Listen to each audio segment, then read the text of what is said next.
सत्य सनातन धर्म की, भारत माता की, गौ माता की, गंगा माता की, सद्गुरु भगवान की, नमः पार्वती पतिये हर हर। प्रख्यात समाजसेवी, प्रखर धर्मगुरु, उत्तराखंड सरकार के वरिष्ठ मंत्री और सदैव मानवता की सेवा के लिए समर्पित भाव के साथ कार्य करने वाले आदरणीय श्री सतपाल महाराज जी,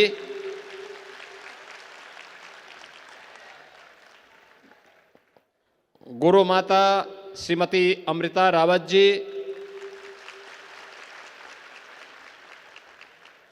उत्तर प्रदेश सरकार में मंत्रिमंडल के मेरे सहयोगी श्री नंदगोपाल गुप्ता नंदी जी, रीवा रियासत के महाराज श्री पुष्पराज सिंह जी,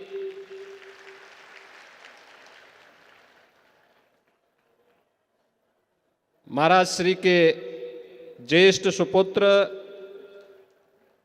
श्री विभूजी महाराज,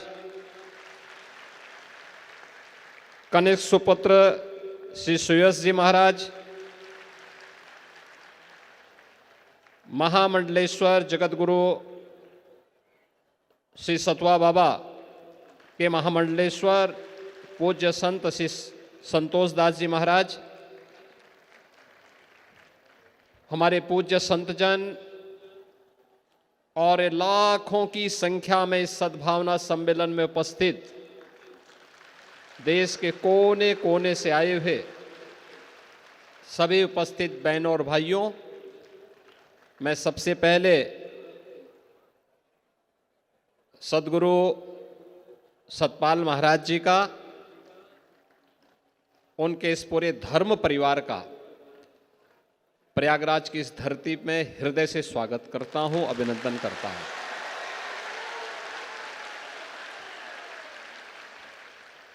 सतपाल महाराज जी देवभूमि उत्तराखंड में जन्म लिए। उनके पूज्य गुरुदेव एक सिद्ध योगी थे, जिनकी साधना भारत की सनातन धर्म की पवित्र परंपरा से आगे बढ़कर के मानव कल्याण के मार्ग को प्रशस्त की और अपनी उसी गुरु परंपरा का निर्वहन करते हुए श्री सतपाल महाराज जी ने देश के और दुनिया के अलग अलग क्षेत्रों में जाकर के इस सद्भावना सम्मेलन के माध्यम से सनातन धर्म के मूल्यों को पूरी मजबूती के साथ स्थापित करने का काम किया है। पूरी मजबूती के साथ सनातन धर्म यही कहता है, जब वसुधैव कुटुंबकम की हम बात करते हैं कि यह तेरा है या मेरा है, यह तो संकुचित बुद्धि के लोग कहते हैं। उदार चरितानाम तो वसुधैव कुटुंबकम का यह जो भाव है, यही सनातन धर्म का भाव है, यही सनातन धर्म का भाव है। और वही सद्भावना का ये संदेश पूरी मानवता को देने के लिए विश्व मानवता जो आज करा रही है, उसको देने का ये संदेश सद्गुरु श्री सतपाल महाराज जी के माध्यम से देश के कोने कोने में जाता है, दुनिया के कोने कोने में जाता है। देश की आज माननीय गृह मंत्री जी का प्रयागराज का दौरा था, बहुत व्यस्त दौरा था, और मुझे तो आश्चर्य इस बात का है कि आपकी धीरता को, आपके धैर्य को मैं प्रणाम करता हूं कि 1 बजे से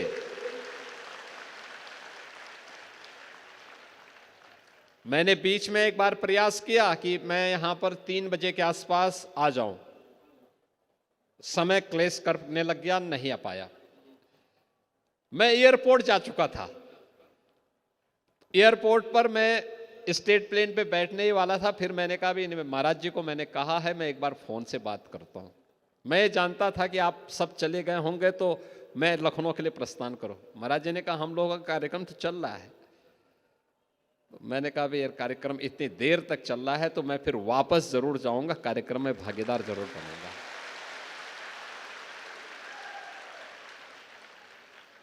और मैं इस कार्यक्रम में भागीदार बनने के लिए इसलिए भी आया,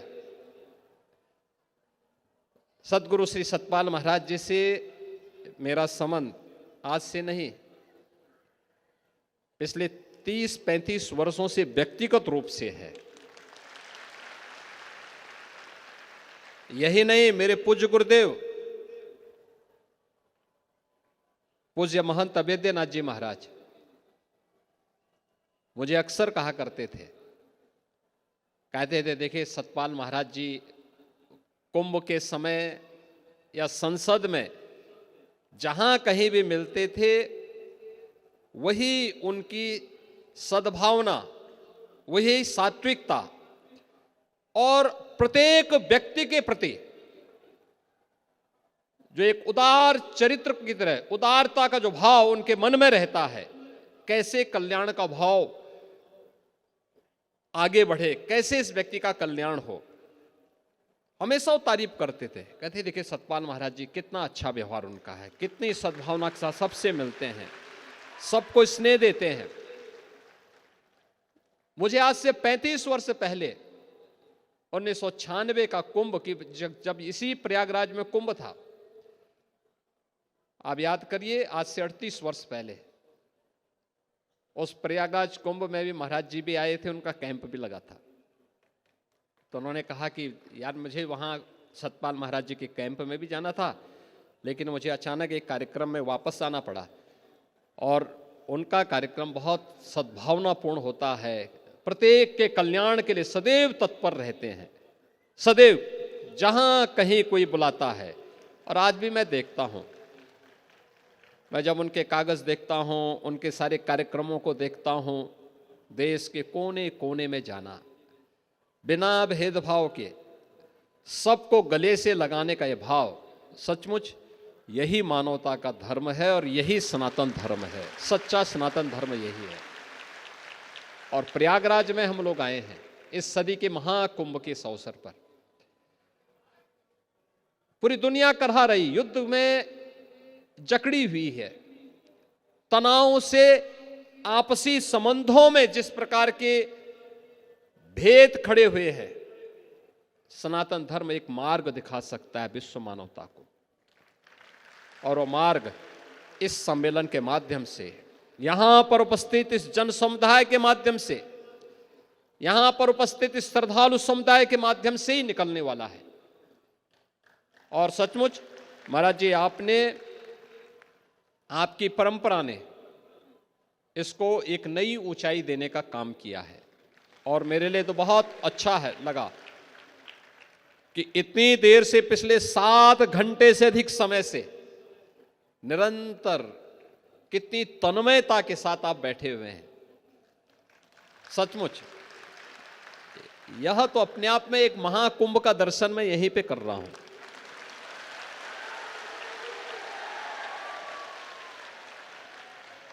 यह महाकुंभ है। संगम नोच पर, ऐरावत घाट पर तो हम लोग वहां पे श्रद्धालु जनों के द्वारा मां गंगा, यमुना और मां सरस्वती के इस त्रिवेणी में डुबकी लगा करके आनंद की अनुभूति हो रही, पुण्य के भागीदार बन रहे हैं। लेकिन असली अमृत का महाकुंभ तो ये है।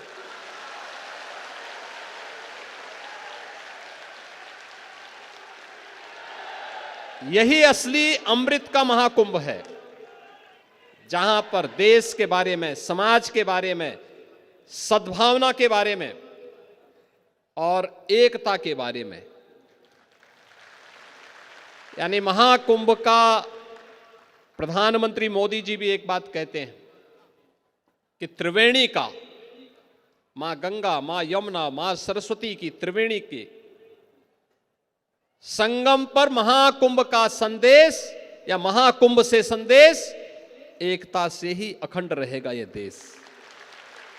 बिना भेदभाव के सबको गले से लगाना, सबको जोड़ना, और जोड़ने का ये कार्य हम सबको इसी भाव के साथ आगे करना पड़ेगा। मैं आज के इस अवसर पर एक बार फिर से सदगुरु श्री सतपाल महाराज जी का, गुरु माता श्रीमती अमृता रावत जी का, यहाँ पर आए हुए सभी पूज्य संतों का, आप सभी श्रद्धालु जनों का प्रयागराज की इस धरती पर मैं हृदय से अभिनंदन करता हूँ, स्वागत करता हूँ। और महाकुंभ में महाराज जी ने आकर के 3 दिवसीय अपने सम्मेलन के माध्यम से, मैं कल भी पूछ रहा था, परसों भी मैंने पूछा, मैंने कहा भी महाराज जी कब आ रहे हैं, मुझे बताया गया 26 को आ रहे हैं। 26, 27, 28 में प्रयागराज में रहेंगे, 28, 29 तक प्रयागराज में रहेंगे। तो इसलिए 27 को मैं मानता हूं कि मैं एकदम सही समय पे आया हूं, जब मैं यहां पर इस अमृत महाकुंभ का सचमुच मूर्त रूप से दर्शन कर रहा हूं। मैं आप सबका एक बार फिर से हृदय से अभिनंदन करते हुए अपनी वाणी को यहीं पे विराम देता हूं। माँ गंगा और भगवान प्रयागराज आप सबकी मनोकामनाओं को पूर्ण करें। सदगुरु का यह आशीर्वाद आपको प्राप्त है ही, माँ गंगा का आशीर्वाद भी आप सबको प्राप्त हो, इस विश्वास के साथ अपनी वाणी को यहीं पे मैं विराम देते हुए प्रयागराज का और माँ गंगा की कृपा आप पर सदैव बनी रहे, इस विश्वास के साथ अपनी वाणी को यहीं पे विराम दे रहा हूँ। बहुत बहुत धन्यवाद, अभिनंदन।